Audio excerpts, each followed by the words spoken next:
What's up guys, and welcome back to another video. In this one we're going to be taking a closer look at my YZ125X, and we're going to be taking a look at some things that I like about the bike, some things I wish were different, parts that I run, parts that I would recommend for you guys, and just kind of a review on the bike. So stay tuned, we're going to get right into this video, but consider subscribing if you guys enjoy videos like these, and then also all sorts of other dirt bike related content. So let's get right into it.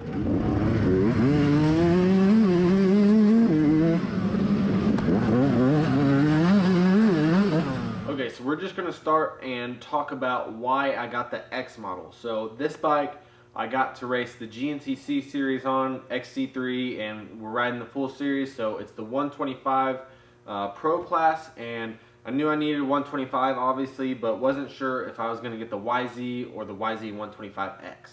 And I went ahead and went with the X model simply just because it had an 18-inch rear wheel and I knew I wanted that. Along with the 18-inch rear wheel, this bike has the 6-speed transmission, different power valve, a different head, different CDI box, so a few different things that are different from the moto bike.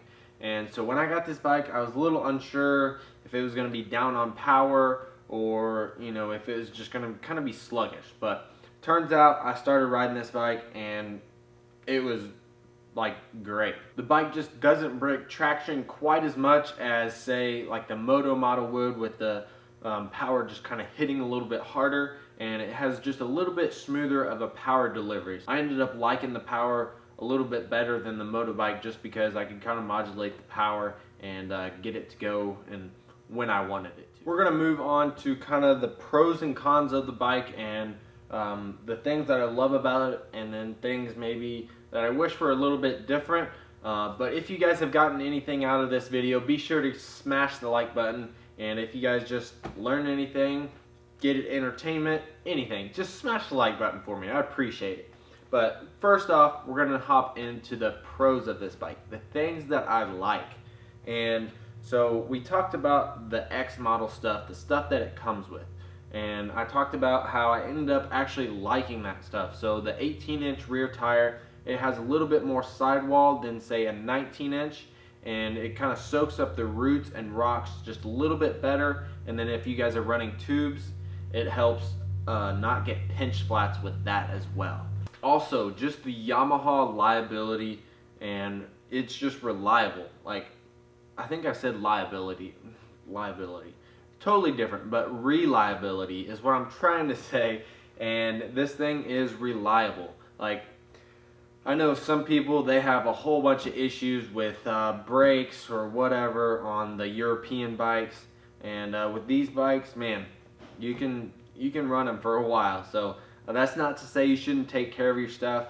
You should do that, and you should be keeping up with maintenance on it. It's not going to run forever if you don't do anything to it, but if you guys keep up with everything and treat it like the bike should be treated, then it's going to be a good, long-lasting bike for you. The last couple things that I just love about the bike is that all of the YZ stuff fits. So I could take plastic off my 2006 125, throw it on this thing, or my 250 over there, and it would all fit on this bike. And then the 05 to present model stuff on the 125, most of it fits. And obviously it has some of like the X model stuff that's a little bit different, but like pipe, silencer, handlebars, skid plates, stuff like that is all going to be the same, and it's all going to fit.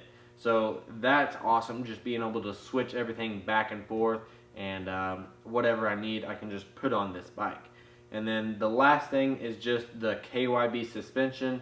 Yamaha is known, I mentioned it in my 250 review / bike check video. Be sure to check that out as well if you guys haven't seen that video. We kind of did the same thing.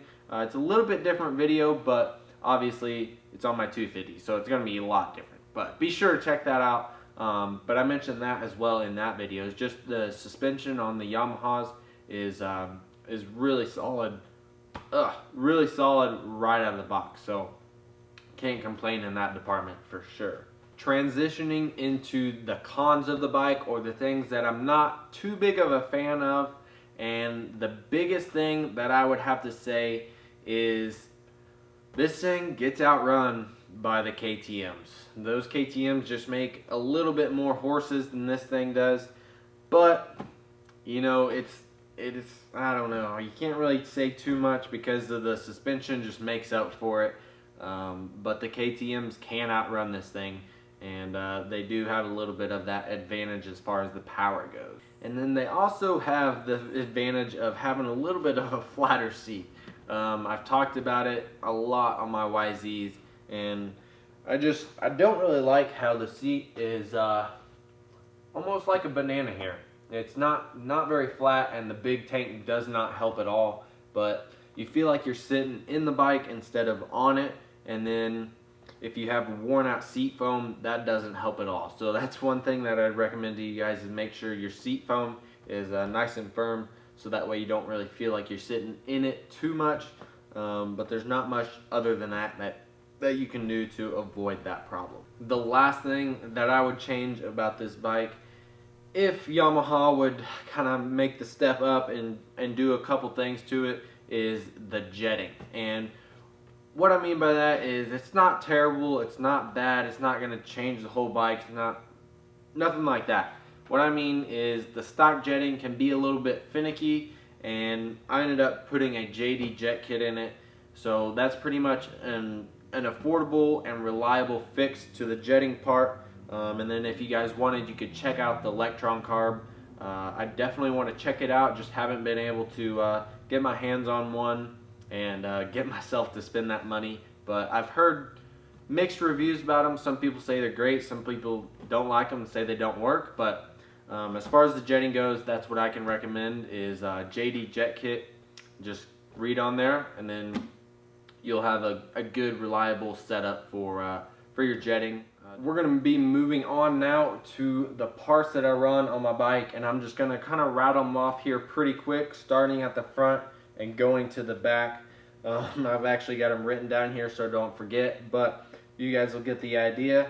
So starting at the front, we got Dunlop MX33 front tire with a bib in it, ODI grips, Enduro Engineering handguards, flex handlebars, bulletproof radiator guards, Clark big tank with a dry brake for quick pit stops, Moto seat cover, FMF fatty paired with the Shorty silencer, Enduro Engineering skid plate, Fast Company impact pegs, a Chirby's chain guide that I've broken quite a bit this year, so a little iffy on that right now, but it is, I think, in my opinion, more reliable than the stock one. Enduro Engineering rear disc guard, Dunlop AT81 rear with the bib as well, and then bike graphic stickers, graphics, whatever you want to call them, they're covered by bike graphics. So that kind of goes from my bike. And so the thing that I would recommend to you guys is bibs. If you're going to be riding out in the woods, you don't want to be getting flat tires. So what the bib is a foam insert that you put in your tire, and then